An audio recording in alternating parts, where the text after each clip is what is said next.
right? Just tapping into the moment. And so today our class is going to be the practice of joy, really, because joy is something that we can cultivate.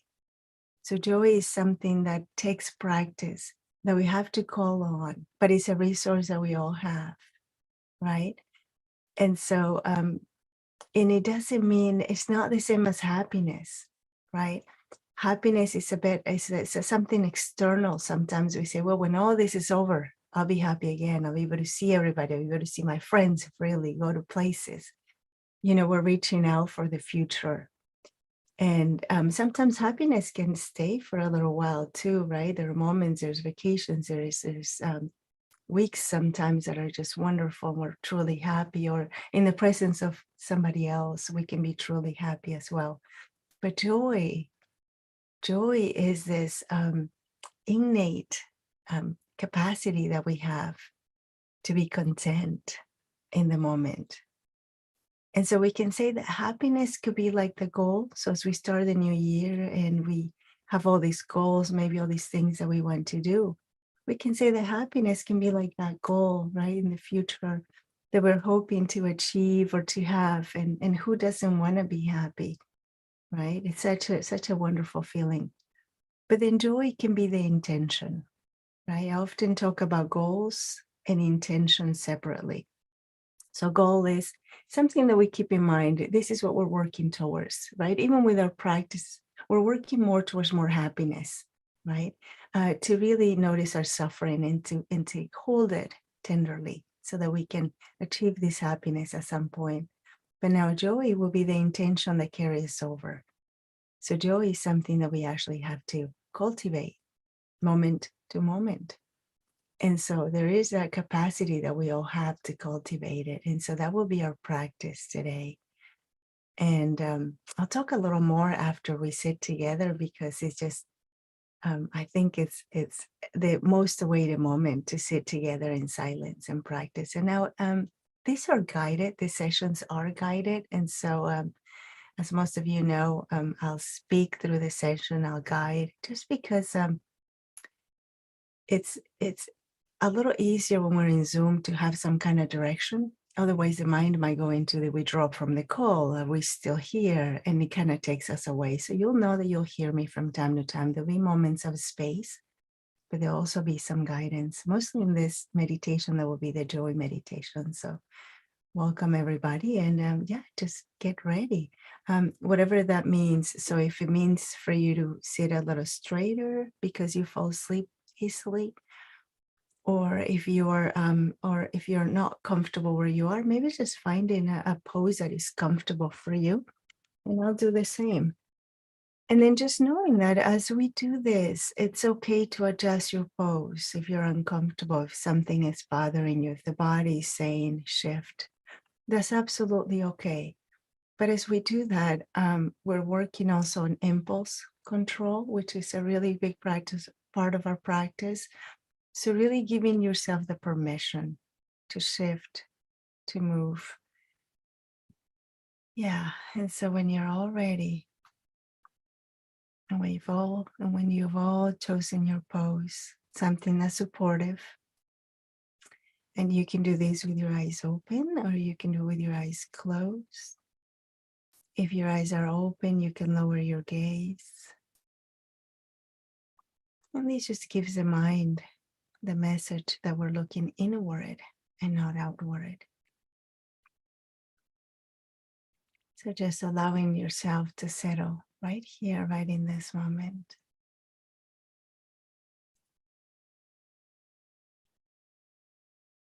And all we're going to start doing is just noticing this body, becoming aware that there is a body here holding the space, holding the moment.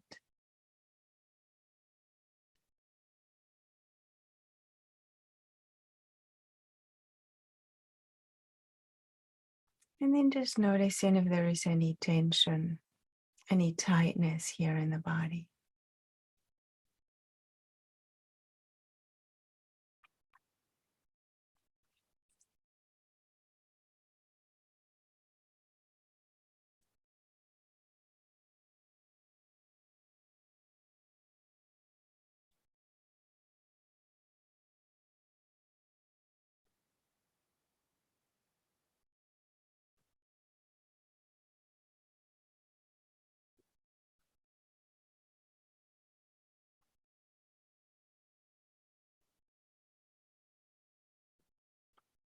And perhaps just allowing the shoulders to drop,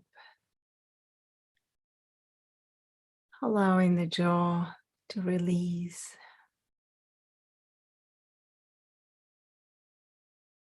noticing the tongue, seeing if we can just calmly rest at the bottom of the mouth without tension.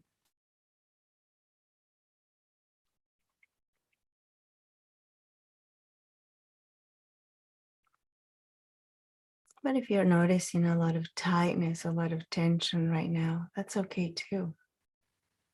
All we're doing is becoming aware of what's here in this moment. And if there's anything that we can shift to our advantage, that we can perhaps invite, such as a little more calmness, a little more relaxation, then we just invite it in.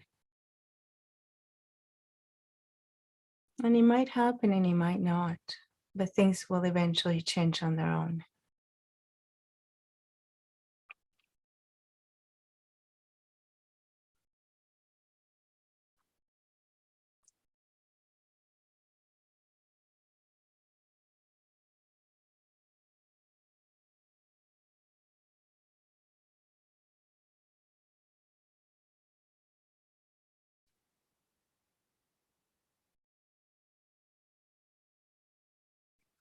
And as you get acquainted with the body here, just noticing your breath and seeing if you can follow the movement of the breath,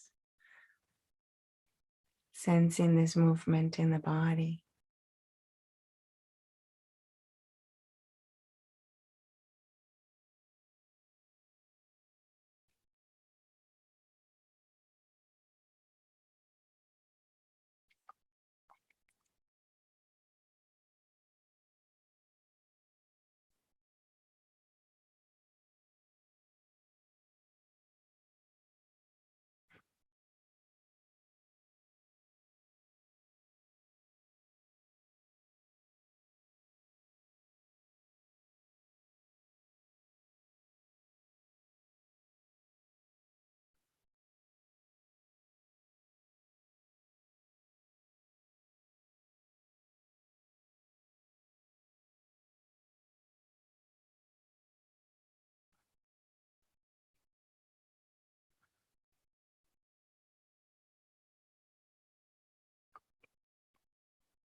And if there's a lot going on in the mind, a lot of chatter, planning, distraction, if your attention has been carried away by something else other than the breath, just noticing where it went and really gently, really kindly, without scolding, without judgment, just really kindly bringing your attention right back to this body breathing. And there's nothing that you need to do. However, you're breathing is absolutely okay and perfect. Perhaps you might notice the breath going fast, or maybe it's very slow.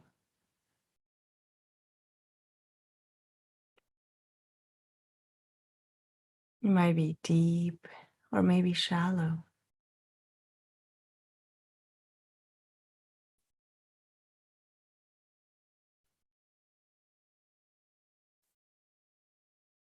However it is, just sensing the depth, the shallowness,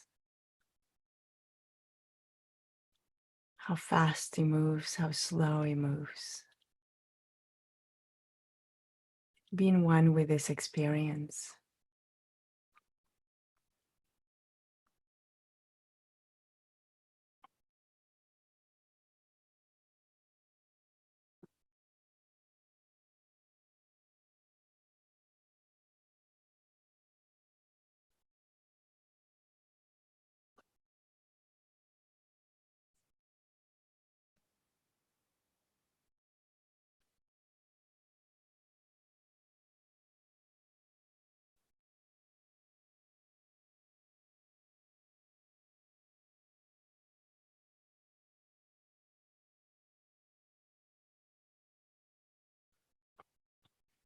And as you notice the breath moving through the body, just noticing the palms of your hands, the bottom of your feet. Noticing if there is any sensation here, temperature, tingling, numbness, or anything else, or nothing at all. That's okay too. Meeting yourself exactly as you are, because you're perfect just the way you are.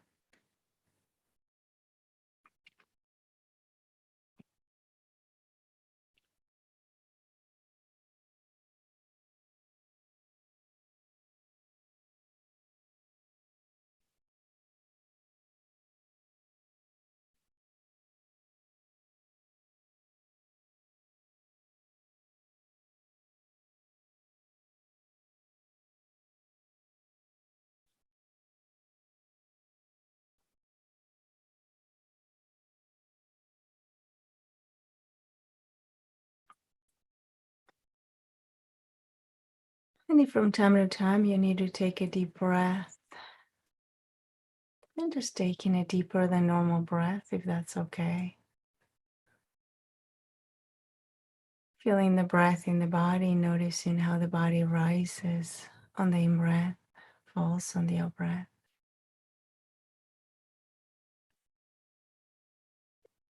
And noticing where you feel the breath the most. Is it the back of the throat? Is it the nostrils? The chest, the belly? Perhaps you feel its movement all over the body. Or maybe not. There's no right or wrong.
And whenever you notice the mind distracted, taking you on a story,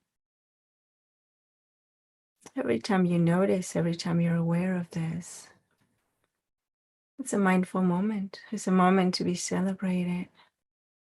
You might be distracted. The mind might take you away for a while. That's okay. Just noticing is part of our commitment to mindfulness and part of our journey.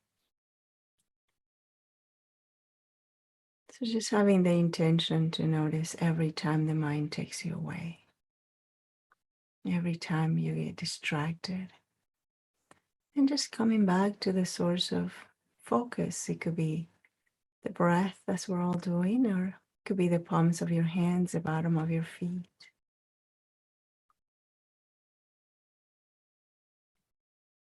Always knowing that the body is always here, you can always count on it to bring you back.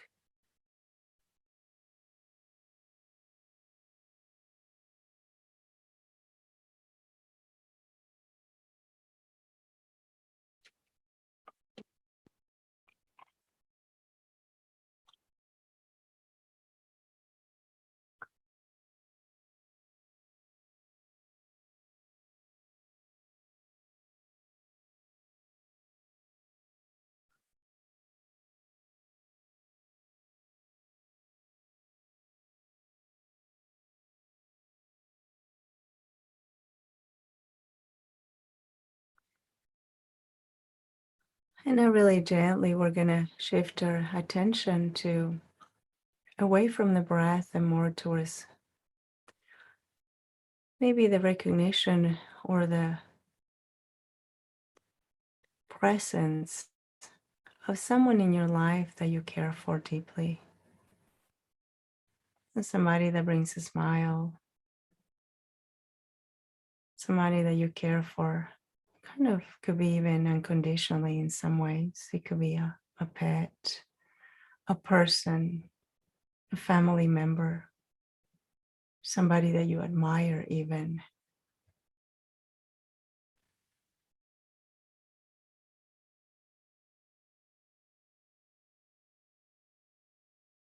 And then just allowing whatever comes to you to be it without really going into some deep search into who that might be, but just allowing that to come to you during the silence.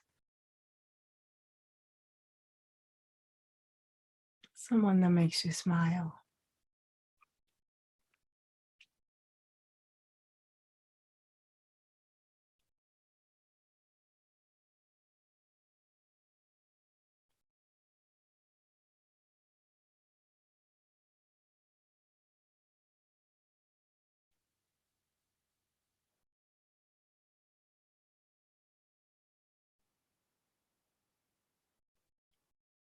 You're just noticing their qualities. What is it about them that makes you smile?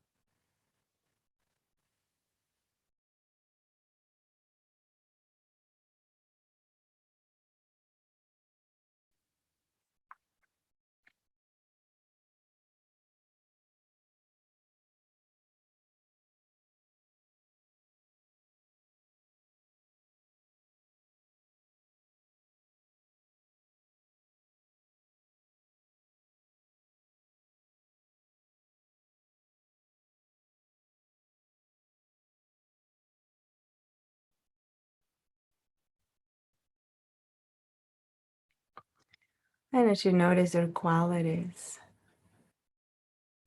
noticing if you that just the noticing of their qualities bring up a sense of joy, contentment.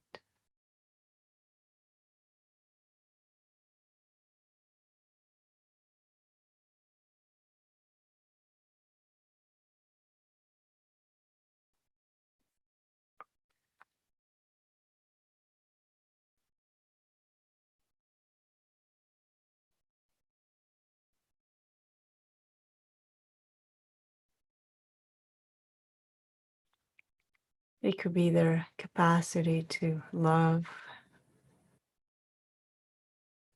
their hard working ethic,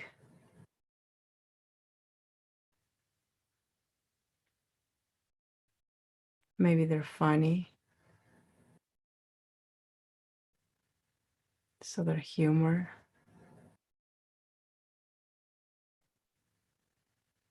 Maybe they're just them, and that's why. Just thinking of them sparks joy in your life.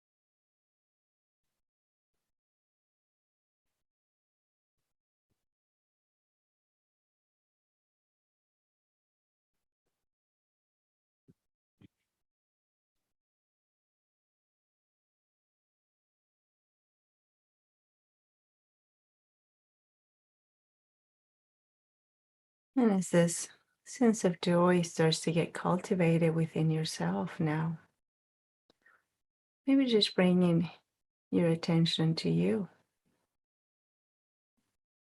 What are some qualities that bring you joy that you might have?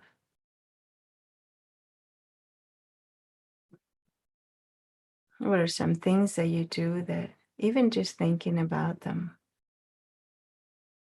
brings smile to your face? Maybe it's punctuality. Maybe it's your laughter. Maybe it's your capacity to feel.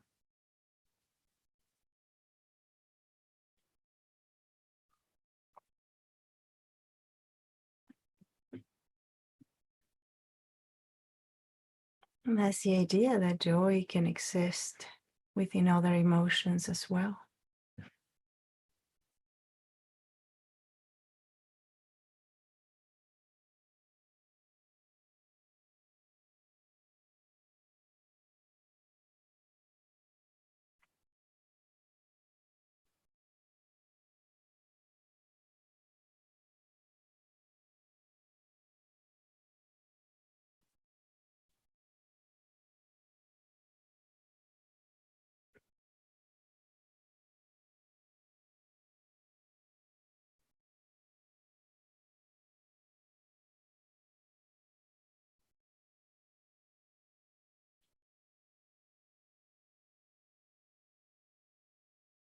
And now maybe just noticing any resources that you have that spark joy.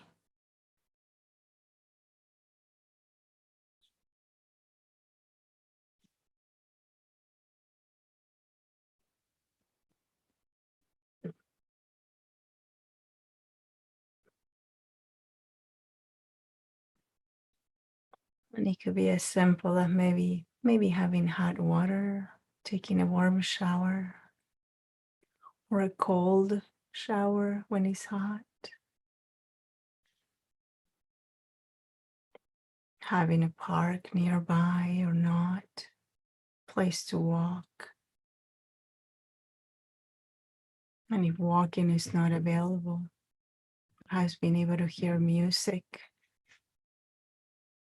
What are some things that spark joy for you?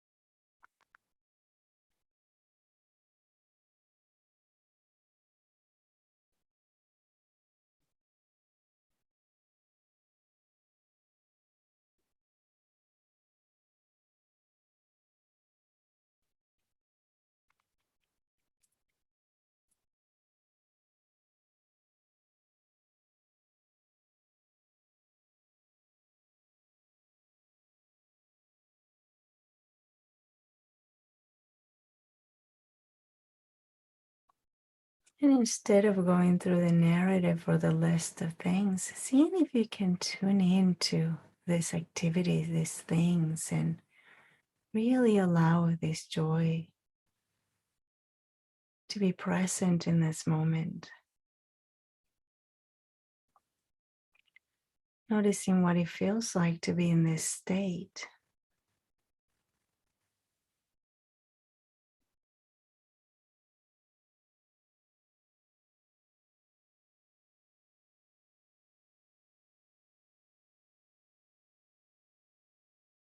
Knowing that in the midst of any challenges, you have this capacity to feel joy.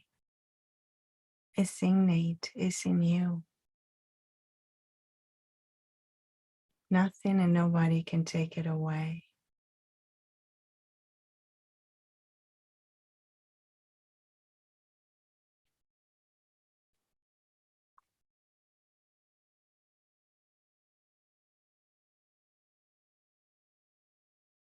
Now bringing into mind maybe a friend of yours, somebody that you consider a friend, and just looking at their life, their accomplishments, the things they've done that have called your attention. Maybe their inner qualities. And then it's just seeing if you can truly feel joy for them, sensing this level of smiles that come when somebody that you love accomplishes something, when things are going well for them.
And now perhaps just bringing into mind somebody that might be in need of feeling a bit more joy in their lives.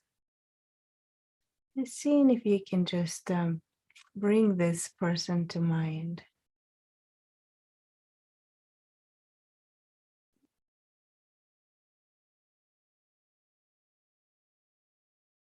And now just sending them a wish. May you find joy in the midst of challenging moments.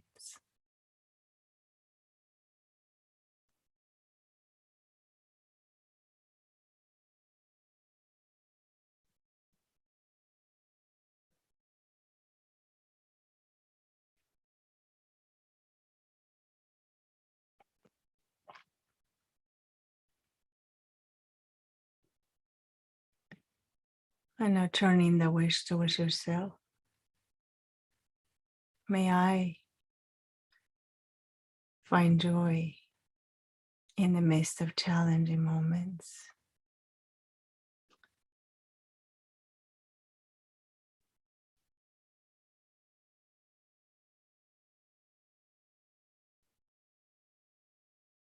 May I tap into my inner joy and resources.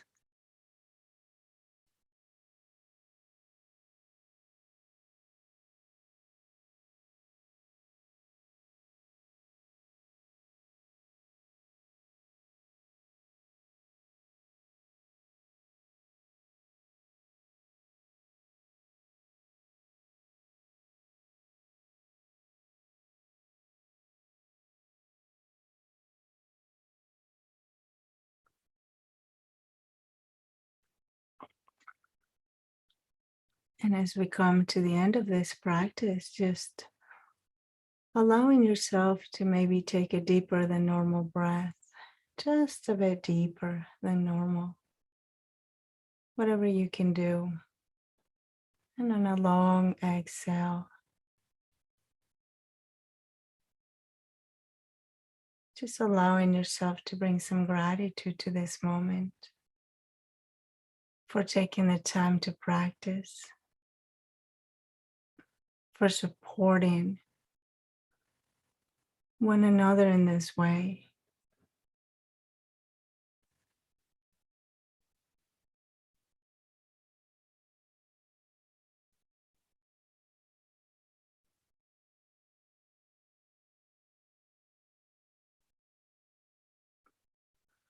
And now coming back to the body and then just noticing what he needs in this moment.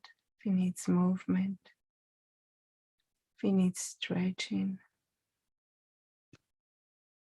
There is a poem by William Blake that I wanted to share with you. And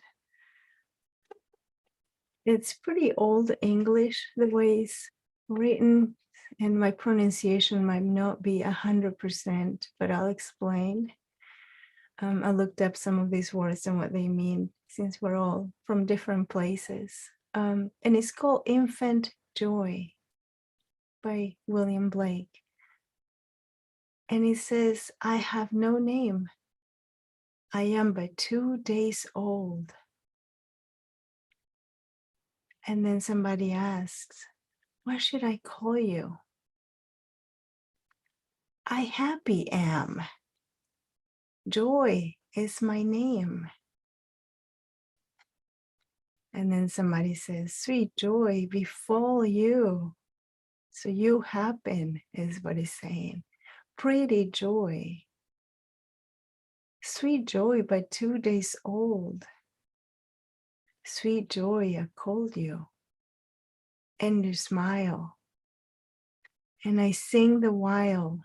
Sweet joy befall you. You happened.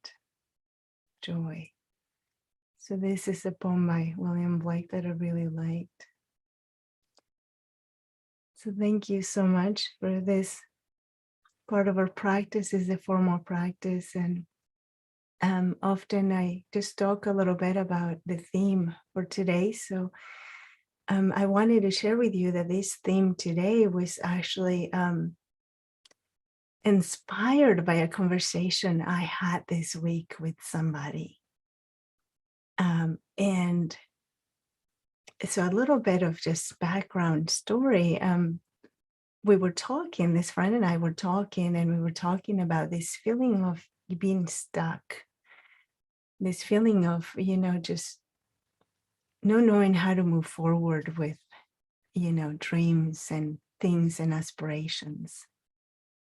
And I found myself in that place. I wrote a blog not too long ago for this studio that I teach at, and about feeling the same way, just feeling stuck and not being able to write my 12 wishes during Christmas. I usually write one for each month, and just feeling kind of unmotivated.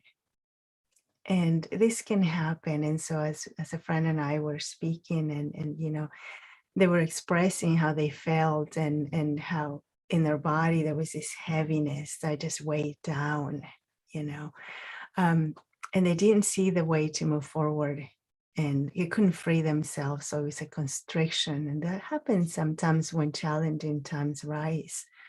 And the mind focuses so much on the challenge that we feel weighted down, right? We can't move, we feel paralyzed in some ways.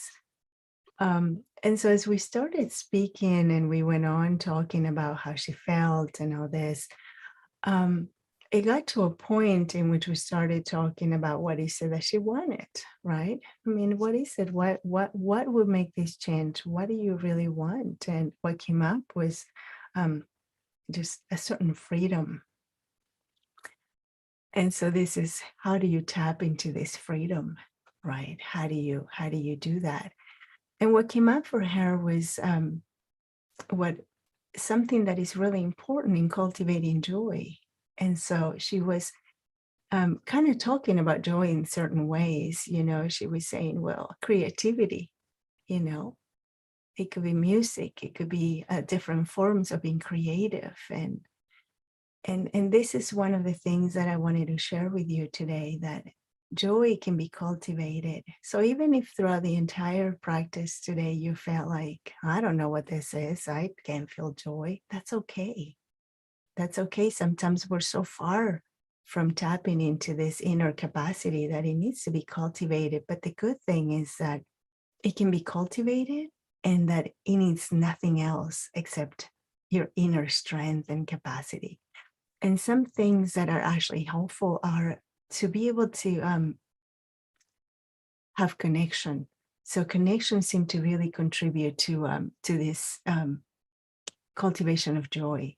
Connection, it could be with your pet, connection with a friend, connection here in community. And you can tell that because when we come in together, there is a sense of joy. I don't know about all of you, but I do feel it. There is joy when we see each other, we come together. So the sense of community, the sense of being together. And another thing is also the sense of friendship, right? And I think some of these things bring us a sense of uh, happiness in the long run, right? Small joyful moments build up to happiness. And another thing is also gratitude.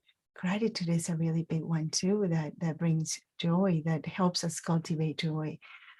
And so when we talk about creativity, and I was talking to this friend, and we were talking about a plan. And sometimes it seems like with mindfulness, we can't plan. We should be here in the moment. We can't plan ahead.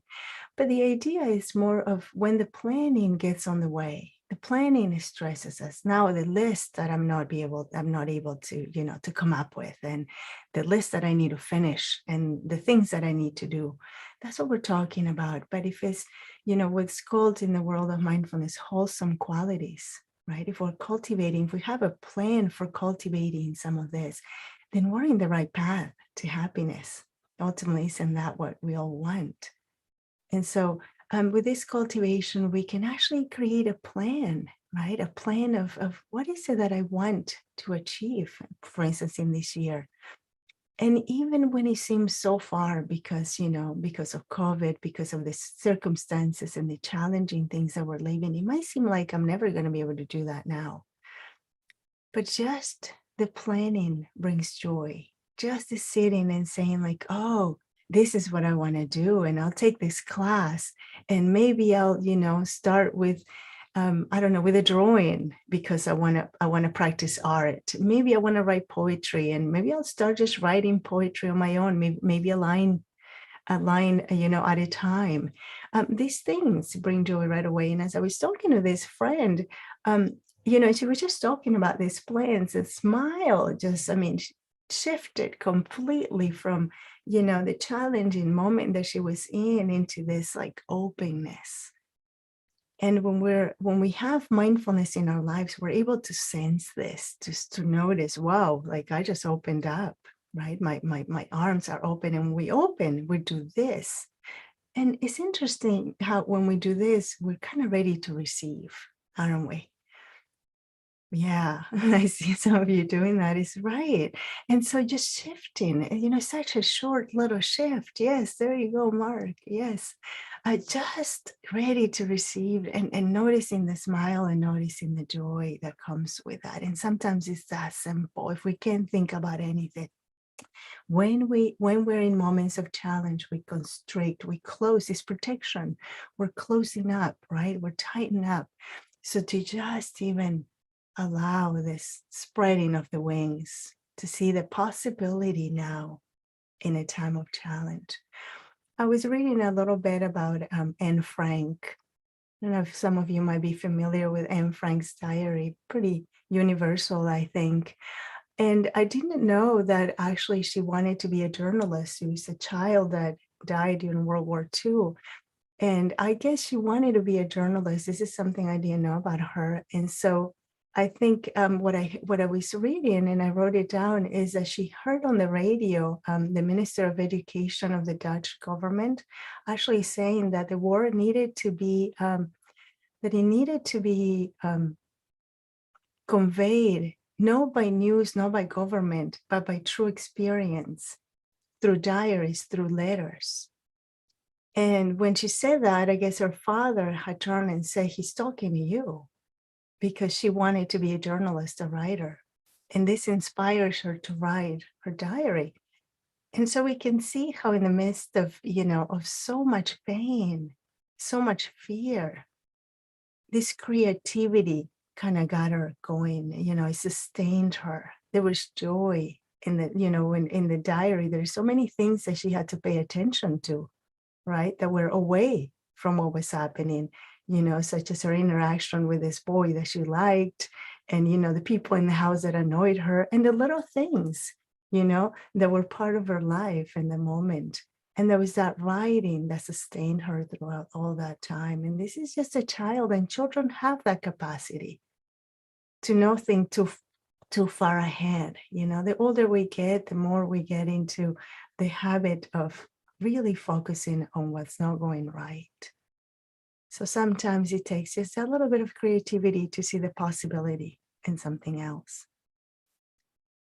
I don't know. I hope that makes sense. I love to hear from you. So I want to thank you for listening to this sharing, and again for maybe taking just a little bit of leap of faith into this cultivation of joy, and hoping that that helps you in your day and in your life. And when life gets hard and the uncertainty of not knowing what's going to happen and the stress that might bring. So thank you for listening, and thank you for being here.